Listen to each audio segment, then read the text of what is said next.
Hello everyone, my name is Catalyst, welcome back to the channel, and welcome to the second episode of Battlefield Breakdown, a series in which I analyze elite Battlefield players' gameplay and explain why and how they are able to perform at such a high level. I know you hear that Doom music in the background, so that means for today's episode we are taking a look at Baranox, who is somebody that I consider to have the best aim in Battlefield. And not because he posted a video with that exact title the day before I released the breakdown, that was completely unplanned. Before we get started today, just a quick reminder, the way the YouTube algorithm suggests content is based on how much you interact with it. So, if you enjoy this type of content and want to see more or want to see more of me in general, make sure you subscribe and interact with a video in some way, such as liking or commenting, so you don't miss any future uploads or announcements. As a short rundown of how the series works, the players that will be featured in this series will all be content creators, as they are the most accessible for people who want to watch more. As always, you are free to recommend players in the comment section below. As of now, all the creators are active on Battlefield 5, as it is the most recent game in the franchise and offers the most to teach and learn. And finally, this is not a conversation on who is the overall best player, but instead a series that highlights certain things that players do exceptionally well, and obviously today we are discussing aim. So with that being said, let's get started.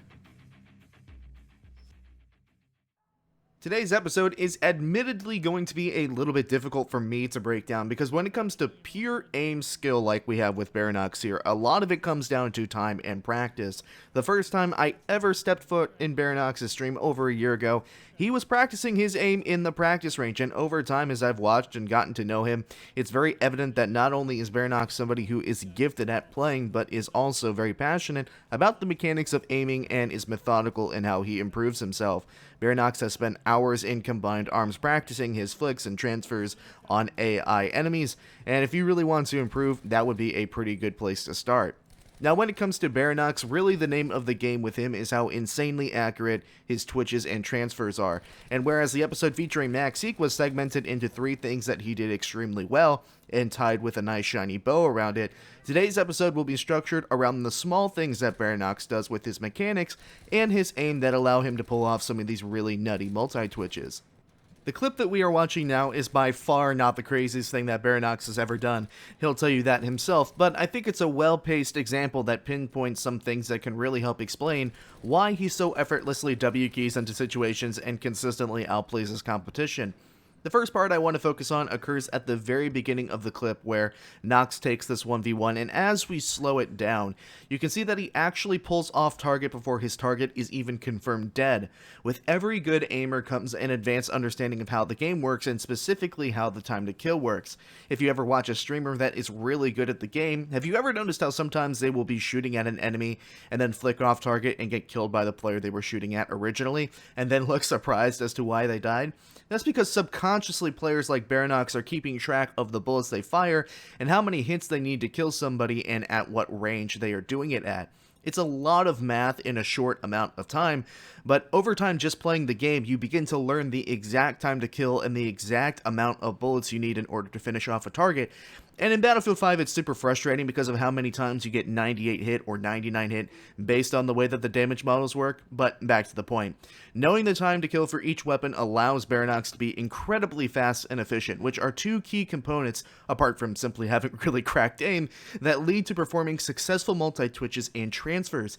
And just so we are clear on the terminology here, a flick is when you go from off-target to on-target in a gunfight, a twitch is when you perform a quick reaction mid-gunfight, and a transfer is when you are shooting at an enemy and twitch onto another enemy while seamlessly firing. Got it? Now moving on. A small moment here, but something I really love is how efficient Baranox is. Instead of wasting time standing there and shooting each of these proning players individually, he takes the time to move himself into a position where he can collateral the 2 of them instead. I just thought that was a really cool moment. Here is a really good example of target prioritization, which is a very important aspect of Baranox's game. In this 4-man streak here, Baranox focuses on the medic first before taking out the support player and the unaware assault player who is not looking at him at all.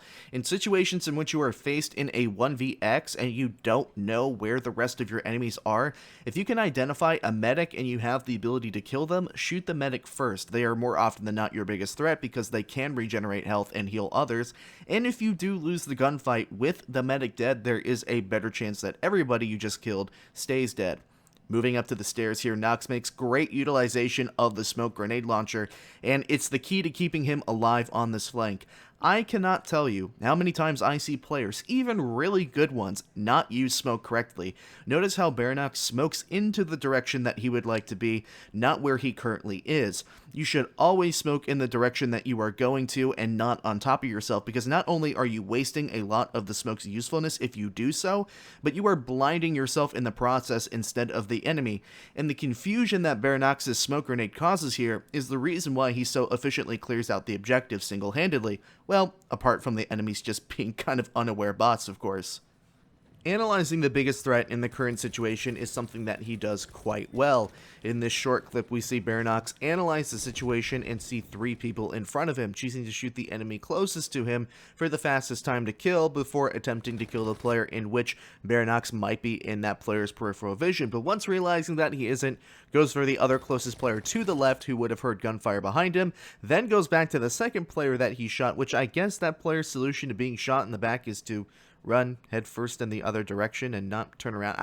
I know this is a Battlefield breakdown, but I legitimately can't find a reason for that decision. But anyways, of course, Dice blue balls Baranox on the headshot before he has to twitch over to the crisp headshot that he does get, then ducks into the open doorway so the unconfirmed kill doesn't turn around and shoot him while he's out of ammo, and of course he gets the satisfying kill on the shotgunner on the stairs. Crops don't talk. I have also noticed that when it comes to multi-twitches and transfers in particular, there is a method to the madness, so to speak. You'll notice in some of these larger feed clips that when Baranox is twitching, he does so specifically in one direction until there is new information presented to him. And I'd like to imagine that this is because twitching in one direction is easier and more consistent than going back and forth, not only in terms of in-game performance, but also in terms of the arthritis that we're all building up in our wrist.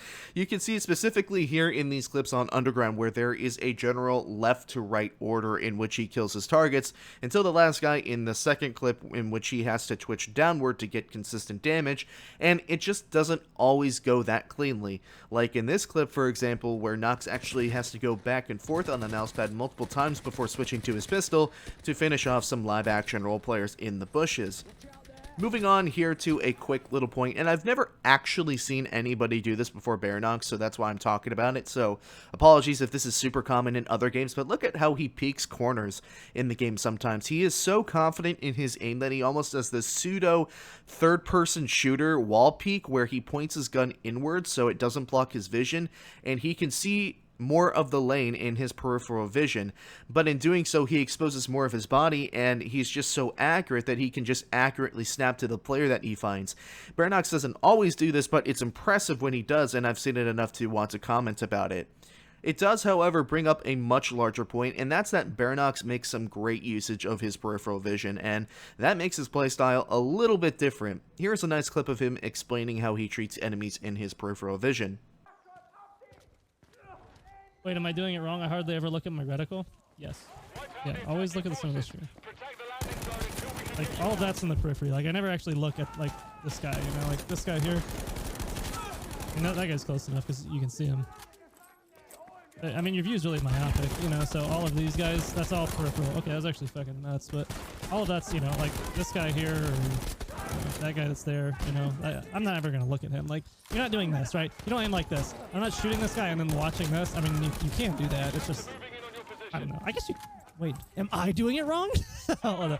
That's not intuitive, though. Like, if you're doing this, come on, spread out. You're saying, like, you're, like, watching this guy? Yeah, I don't know. I mean, okay, well, I'm good enough where I can't do it, but you shouldn't, like, yeah, don't do that. If there was a formula that could summarize Baranox's gameplay, it would probably be something along the lines of peripheral vision times speed plus hoppy IPA equals cracked gamer.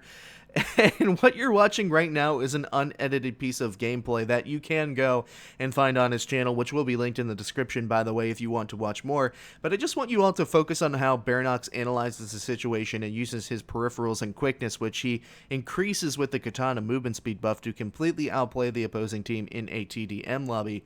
And I also want you to take note of how sound his mechanics are, things that every FPS player should know, things such as don't aim at the ground, keep your eyes on the center of your screen, play angles, don't be in the middle of the map, and so on and so forth. Also, how he knows what weapon he's using and the time to kill of that weapon. In this case, it's the Type 2A. I know that he's going to get some comments about that. We already discussed that. And he knows he'll be riding the recoil up and hip firing a lot. It's a lot of small details, but it makes him really successful. Nox is truly in tune with his muscle memory, and that allows him to play on multiple sensitivities and achieve mostly similar results no matter what.